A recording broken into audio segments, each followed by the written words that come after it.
ते खरं आहे.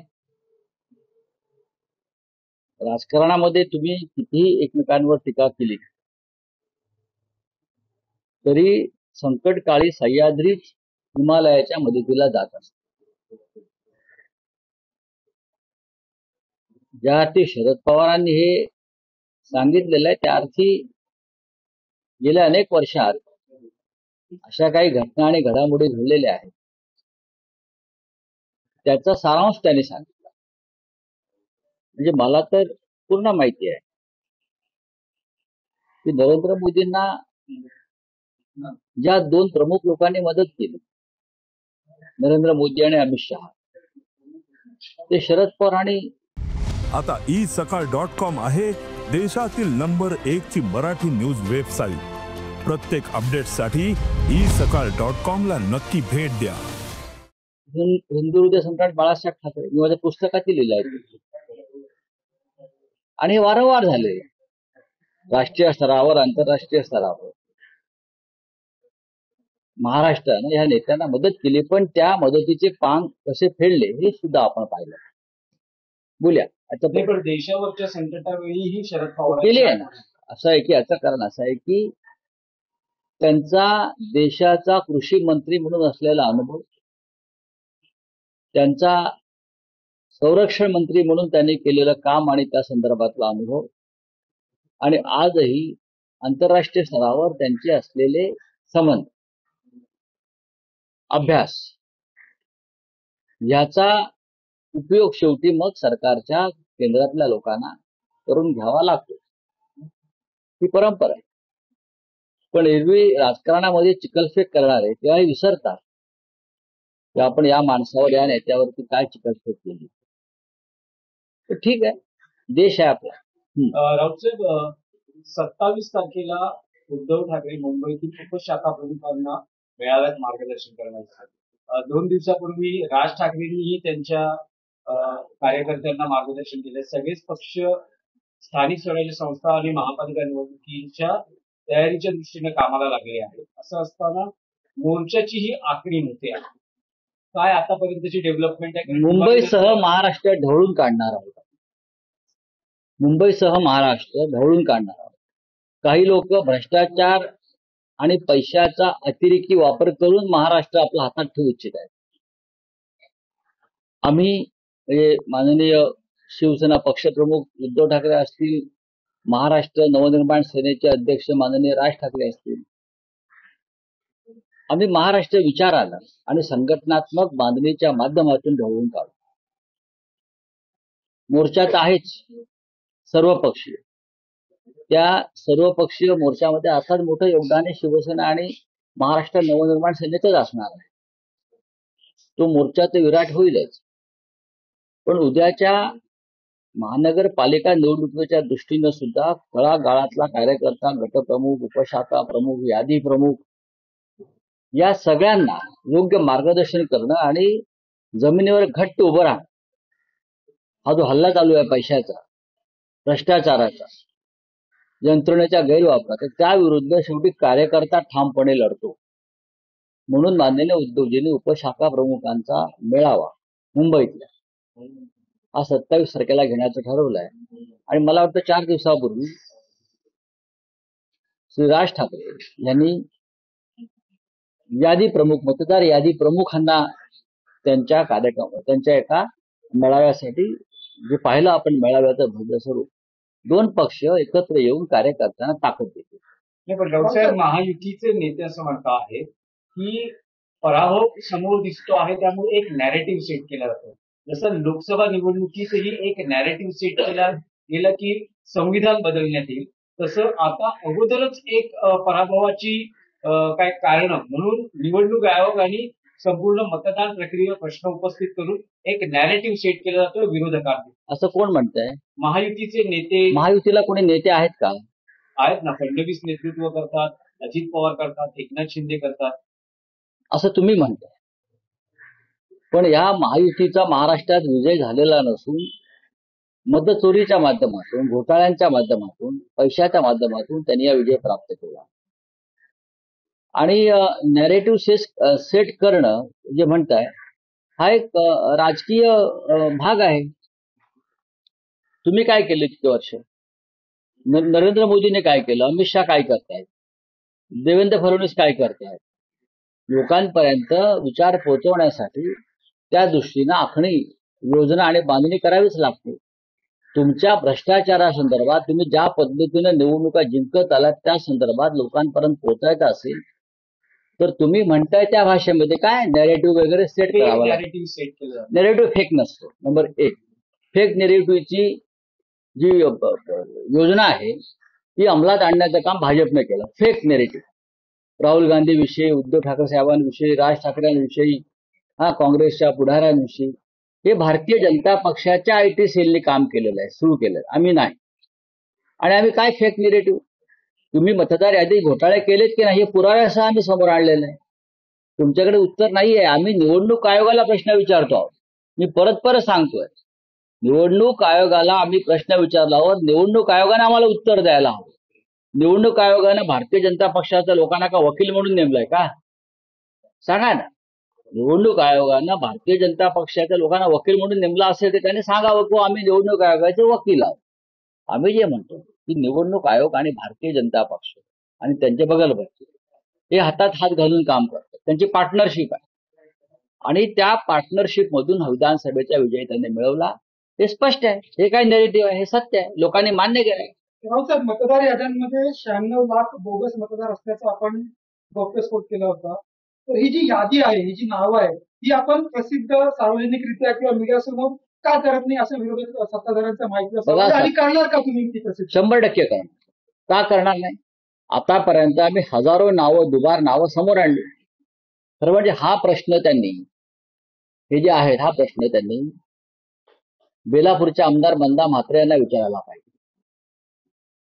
त्यांच्या मतदारसंघामध्ये ऐरोलीमध्ये आणि बेलापूरमध्ये मिळून साधारण 70,000 मतं दुबार आहे आणि ही पैसे खाऊन अधिकाऱ्यांनी टाकली असं सत्ताधारी पक्षाचे आमदार म्हणतात ना. मी म्हणत नाहीये, आम्ही म्हणत. हे कोण म्हणताय? इथेच 1 लाख मतं झाली. नाशिकमध्ये 3,53,000 मतं आम्ही बाहेर काढली. नाशिकमध्ये डुप्लिकेट, बोगस, स्थलांतरित जे तिथे मतदार नाहीयेत नाशिकमध्ये. हे काय सत्ताधाऱ्यांना काय अक्कल आहे का? बकवास लोक. त्यानंतर पैठणमध्ये विलास भुमरे हा सत्ताधारी पक्षाचा आमदार, तो सांगतोय मी 20,000 मतं बाहेरून आणली आणि मतदान करून घेतलं. यांच्या कानाचे पडदे फाटलेत का? ऐकलं नाही का? त्यानंतर त्या बुलढाण्याचे एक आमदार आहेत शिंदे गटाचे, गायकवाड म्हणून. बुलढाण्यामध्ये 1 लाख बोगस आणि डुप्लिकेट मत आहे. हे कोण सांगताय? संजय गायकवाड. की लोकसभा निवडणुकीमध्ये ह्या मतदारांनी मतदान केल्यामुळे ते कोणते शिंदे गटाचे खासदार प्रताप जाधव जिंकून आले. हे कोण सांगताय? संजय गायकवाड सांगताय. आम्ही सांगतोय का? मग हा जो प्रश्न आहे हा तुम्ही तुमच्या आमदारांना विचारा. आम्ही तर देऊच तुम्हाला. सत्ताधारी पक्षाचे आमदार असं म्हणतायत की महाविकास आघाडी फक्त हिंदूंच्या मतांचं सगळं हे फाईल करतात, मुस्लिमांची मतं का बघत नाही? मुस्लिमांची का मुस्लिम या देशातला मतदार नाहीये का? मुस्लिम सुद्धा या देशात. मग नरेंद्र मोदीने कायदा करावा आहे की आम्हाला मतदान जे करणार आहेत त्यांनाच आम्ही मतदानाचा अधिकार देऊ. त्यांना तेच करायचं आहे. या देशामध्ये हिंदू, मुसलमान, पारशी, शीख, जैन, बरं का, ख्रिश्चन हे मतदार आहेत. फक्त भारतीय जनता पक्षाला जे मतदान करतात तेच मतदार. हा जर तुम्हाला अजेंडा सेट करायचा असेल तर तुम्ही तसं पार्लमेंटला त्या प्रकारचं बिल घेऊन या आणि चर्चा करू. राऊत साहेब, भाजपच्या निशाण्यावर किंवा गडावर आता अजित पवारांची एनसीपी ही असल्याचं म्हटलं जात आहे. कारण अजितदादांचे 3 माजी आमदार भाजपच्या वाटेवर असल्याचं म्हटलं जात आहे. अजित पवारांची राष्ट्रवादी याबाबत सतर्क आहे आणि दत्ता भरणेंच्या सोलापुरात बैठकाही सुरू झालेल्या आहे. भारतीय जनता पक्षामध्ये संदर्भात एक फार मोठी म्हण आहे, ऐसा कोई सगा नहीं जिसको भाजपा ने ठगा नहीं. ऐसा कोई सगा नहीं जिसको बीजेपी ने ठगा नहीं. अजित पवार तो त्याच्यासोबत की झाड की मुली.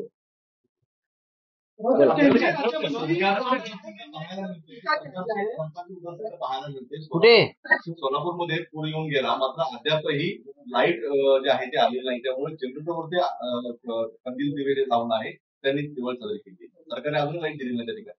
हो, मग काय करणार याच्यावरती? काय आम्ही काय करायला पाहिजे असं वाटतंय तुम्हाला? ही सरकारची निष्क्रियता आहे, ही सरकारची निष्क्रियता आहे, ही सरकारची उदासीनता आहे आणि हे सरकारचं क्रौर्य आहे.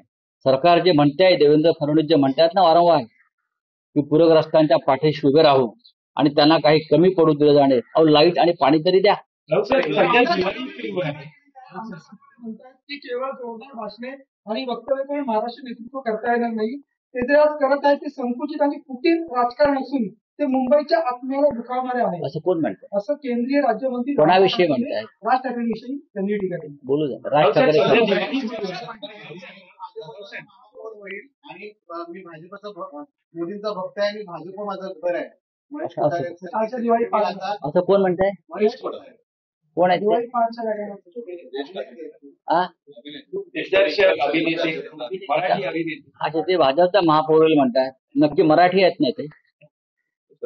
नक्की मराठी आहेत ना ते? म्हणजे मला शंका वाटते. ते कोणत्याही पक्षाचे असू द्या, प्रत्येकाला मताचा अधिकार आहे. पण आपण एक कलाकार आहात आणि तुमचं सिनेमे फक्त भाजपच्या लोकांनी बघितलेले नाहीये. हा, तात्या विंचू चावेल तुम्हाला असं बोलला तर. तात्या विंचू असं मराठी माणूस होता का ती चावा गेली येऊन गळा जावेल. राऊत, सध्या दिवाळी सुरू आहे आणि फटाकेही फुटत आहेत. या फुटणाऱ्या फटाक्यांचा संदर्भ देत एकनाथ शिंदे असं म्हणाले की महायुतीचा ऍटॉम बॉम्ब लवकरच फुटेल. महाविकास आघाडीचे सगळे फटाके आहेत, लवंग्या सुरसुऱ्या, त्या निष्प्रभ ठरतील आणि पराभव दिसल्यानं निवडणुका लवकर घ्या म्हणजे निवडणुका पुढे ढकलण्याची विनंती केली जाते. अजिबात निवडणुका पुढे ढकलण्याची विनंती कोणीच केलेली नाही. निवडणूक याद्या दुरुस्त करा, याद्यांमधला घोटाळा दुरुस्त करा. एकनाथ शिंदेने जो पैसा टाकलाय निवडणूक याद्या बिघडवण्यासाठी तो साफ करा. हीच मागणी आहे ना, आणि ती योग्य मागणी आहे. त्यांनी भाऊबंदी नाटक परत एकदा पाहायला पाहिजे. ते निकाल नाटकाचा उल्लेख केला ना, भाऊबंदी, ते स्क्रिप्ट त्याने वाचलं पाहिजे. मग त्यांना कळेल की भाऊबंदी म्हणजे काय असतं आणि मनोमिलन म्हणजे काय असतं. पेशव्यांनी जी तलवार गाजवली, बाजीराव पेशव्यांनी, ती मतदार याद्यांमध्ये घोटाळे करून त्यांनी राज्य आणलं नाही. त्यांनी शौर्यानं मर्दानगीनं राज्य आणलं. बाजीराव पेशव्यानं अटकेपार झेंडे लावले, ते दिल्लीचे तळवे चाटून नाही लावले.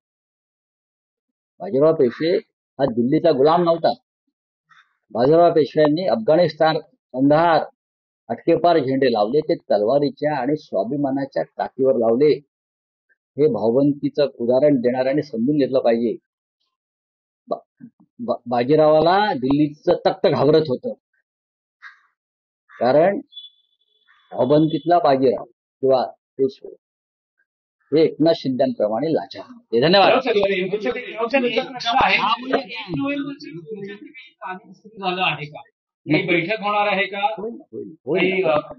ज्या अर्थी आम्ही मार्ग नक्की झाला आहे, ज्या अर्थी इतका प्रचंड मोर्चाची घोषणा आम्ही केली, त्या अर्थी नक्कीच त्या संदर्भात तयारीची, पूर्व तयारीच्या बैठका सुरू आहेत.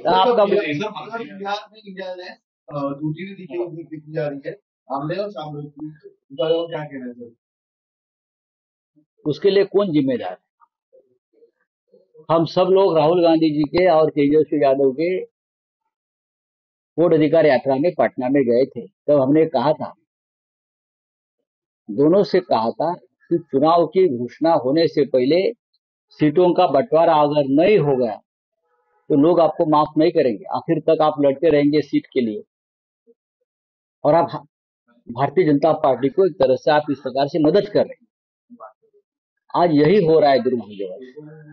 इतनी मेहनत राहुल जी और तेजस्वी ने की और 2-5 सीट के लिए सब कुछ गवा बैठने की नौबत आई है. देश की जनता किसी को माफ नहीं करेगी. देश विदेशातील प्रत्येक घडामोडींचे लाईव्ह अपडेट मिळवण्यासाठी आता साम टीव्हीच्या सर्व सोशल मीडिया प्लॅटफॉर्मला लाईक, फॉलो आणि सबस्क्राईब करा. तसंच सर्व नोटिफिकेशनसाठी बेल आयकॉन प्रेस करायला विसरू नका.